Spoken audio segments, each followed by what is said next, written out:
মেয়ের নাম কি রেখেছো? সোনারা। সুন্দর। মেয়েটা দেখতে যেমন সুন্দর তেমন তার নামটাও। Thank you. যাক, ভালো লাগলো। তুমি বিয়ে করে ফেলেছো, মেয়ের বাবাও বলছো। তোমার মেয়ের বয়স কত? 8 বছর। 8 বছর। আমার বিয়ে হয়েছে 7 বছর। তোমার মেয়ের বয়স 8 বছর। আমার ভালোবাসা পাখিদের ভালোবাসা আমাকে মিথ্যা, আমার ভালোবাসা মিথ্যে ছিল। কিন্তু তুমি চলে গিয়েছিলে।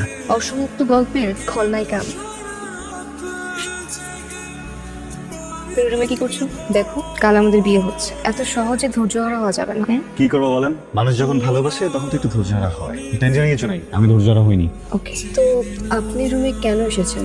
আমি তো আসছি একটা সুন্দর নিয়তে। ভাবলাম নতুন বউ আমার, আমি হবু বউ, হ্যাঁ কি করছে একা একা নতুন জায়গায় এসে একটু সময় দেই, একটু কথা বলি। না যদি পারমিশন থেকে একটু আসবো ভিতরে, না চলে যাবো। ওকে, কিন্তু নিরাপদ দূরত্ব বজায় রাখো। কাছে আসা যাবে না, কাছে আসলে খবর আছে। জি ম্যাডাম, বাংলাদেশ পরিবহন আইন ভঙ্গ করা যাবে না, বুঝতে পেরেছি। আসুন, বলেন তোমার হাতে ওটা কি? ও, এটা তোমার জন্য। শাড়ি? আমার বিয়ের শাড়ি?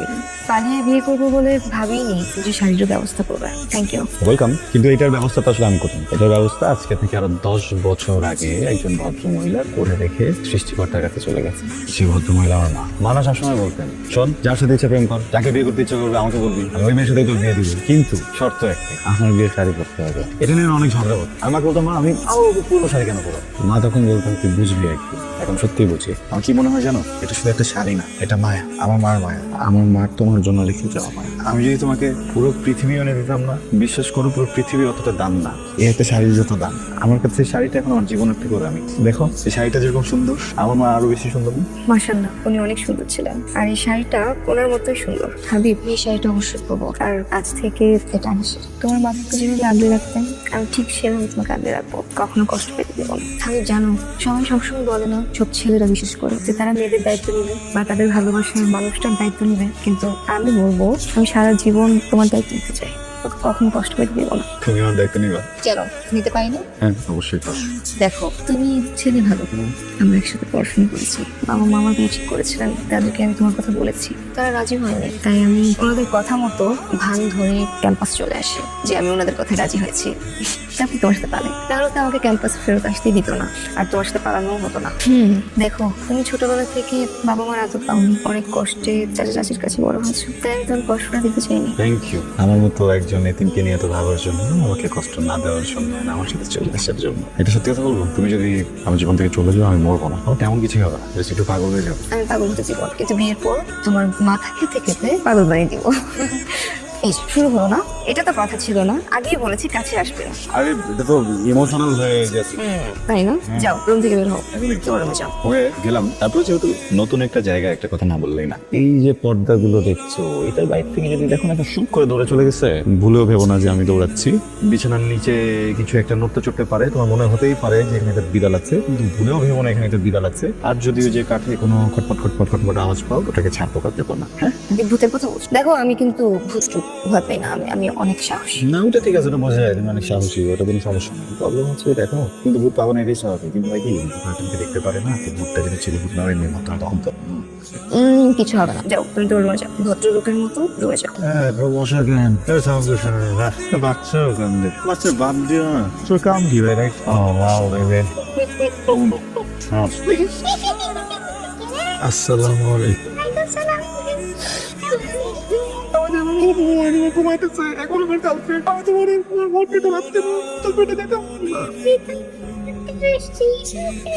গার্লফ্রেন্ডের ঘর মধ্যে দিচ্ছেন? ও শিট, কি বলতেছেন আপনি? আসলে ঘর মধ্যে দিচ্ছেন? আপনি একটা কাজ করছেন, কত কষ্ট হয়ে সেটিং দিয়েছিলাম, কত পটায় মোটা আজ পর্যন্ত হাতটা পর্যন্ত ধরিনি। আমি স্টিল ভার্জিন। কালকে বিয়ের কথা, কালকের দিন পর্যন্ত ওয়েট করছেন, পরশু দিন আমার খেতেন। Thank you. ও বেবে, ওয়াও, তুমি টাচ করার আগে বুঝি নাই ভূতেদের এত current. Thank you for touching me বেবে। তুমি ধরার আগে আমি কখনো ফিলই করি নাই। আচ্ছা রাখতেন ভাই, টাচ ফিলটা পারো দাও, সেই ফিল হবে। আমার মনে আরো অনেক কিছু আছে, আমি তোমাকে একটু করে দেখাবো, দেখবা? Thank you. বিশ্বাস করো, ভূতদের প্রতি আমার অনেক পুরোনো ফ্যাসিনেশন। তুমি যেটা পেতেও দেখছিলাম বুঝছো, ওই বাসার পাশে নীল গাছ আছে তো, প্রায় প্রায় আসতে চাই তো, কিন্তু কি করবো বলো, ছোটবেলায় প্রেম করে ফেলছি। এই যে গার্লফ্রেন্ডটা, থ্যাংক ইউ। আমার গার্লফ্রেন্ড ঘাটটা মটকেছো, এখন মনে হচ্ছে মটকান হয়েছে। ও ওয়াও বেবে, তুমি তো ম্যাজিক্যাল। চেহারাটা কি সুন্দর, ভূতের মতো। তো কনফিডেন্স আমার গার্লফ্রেন্ডের মতো। খুলনা একদিন, বন্ধ করলো আর একদিন। আরে তুমি আমার গার্লফ্রেন্ড মানে তুমি আমার বউ, তুমি আমার সব কিছু। দাঁড়াও, আরে রাখো, পেতনি ডাইনি ভূতনি শাকনি সব সাজবা। তুমি আর কি কি সাজবা? বুঝো নাই?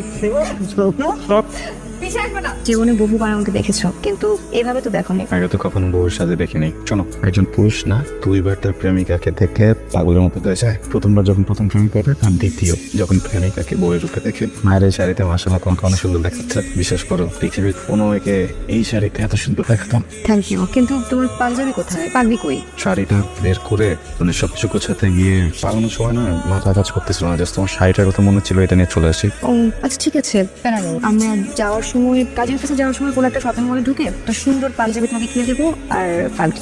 টাকা পয়সা কি দরকার? হ্যাঁ ব্যাস, আমি আছি, তুমি আছো, যাবো, বলবো, বিয়ে হয়ে যাবে, আর তুই বাসায় চলে আসবে। আগে বাচ্চা তাই তুমি কয়বার করবে? নেই তিন চার বলবেন।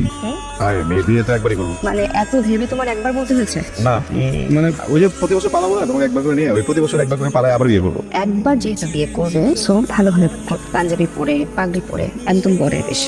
আমি যে ছেলের সাথে তোমার বিয়ে ঠিক করেছি তাকে বিয়ে করলে আমার ব্যবসায় হেল্প হবে। আর এই ছেলের বাবা তো মিডল ক্লাস, মানে একটা সাধারণ চাকরি করে। আমার রেপুটেশন তাতে কমবে পারবে না। তুমি বাসার থেকে পালিয়েছো 2 দিন, তোমাকে খুঁজে পেতে কিন্তু আমার খুব বেশি কষ্ট করতে হয়। তুমি আমার সাথে যাবে এই মুহূর্তে। যাবো না বাবা। আমি যদি আজকে এখান থেকে একা ফিরি, তাহলে প্রথম কাজটা কি করবো জানো? আমি গিয়ে তোমার মাকে ডিভোর্স দিব। আমি এই শাড়িটা আমি সারা জীবন আমার কাছে রাখতে ছিলাম, কিন্তু আমি পারলাম না। আমি sorry, pen out for my sari.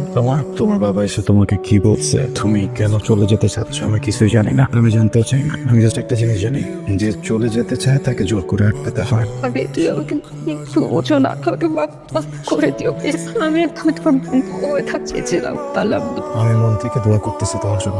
তুমি যেন অনেক সুখে থাকো, অনেক ভালো থাকো। আমি শুধু একটা কথাই বলবো, আমি তোমাকে অনেক ভালোবাসি, অনেক। আমি আমার শেষ একটা অনুরোধ রাখবে, আমি তোমাকে শেষবারের মতো একটু জড়িয়ে ধরতে চাই, প্লিজ প্লিজ। তোমার এটা করো না প্লিজ, আমার ভিতরে কত আরো বেড়ে যাবে। আমি যে ক্ষত নিয়ে যাচ্ছি, সেই ক্ষতর থেকে আমার কত অনেক বেশি। আমি তোমাকে বোঝানোর ভাষা নেই আমার, শুধু একটা কথাই বলবো, মেয়েদের জীবনটা না এত সহজ না। অনেক এই কথাটা আগে মাথায় ছিল না, এই কথাটা আগে মাথায় ছিল না তোমার, এই কথাটা আগে মাথায় ছিল না, তাহলে তো আজকে জীবনটা সহজ হয়ে যেত, তাই না? হ্যাঁ, তোমার বাবা যখন বলেছিলেন উনি কোনোভাবে আমাদের বিয়ে মেনে নেবেন না, আমি কি জোর করেছিলাম? এখন কিন্তু তখনই বলেছিলাম যে প্রয়োজন নেই, চল আমরা পিছিয়ে পড়ি। পালাতে হবে কে বলেছিল তোমার? হ্যাঁ, পালাতে হবে কে বলেছিল তোমার?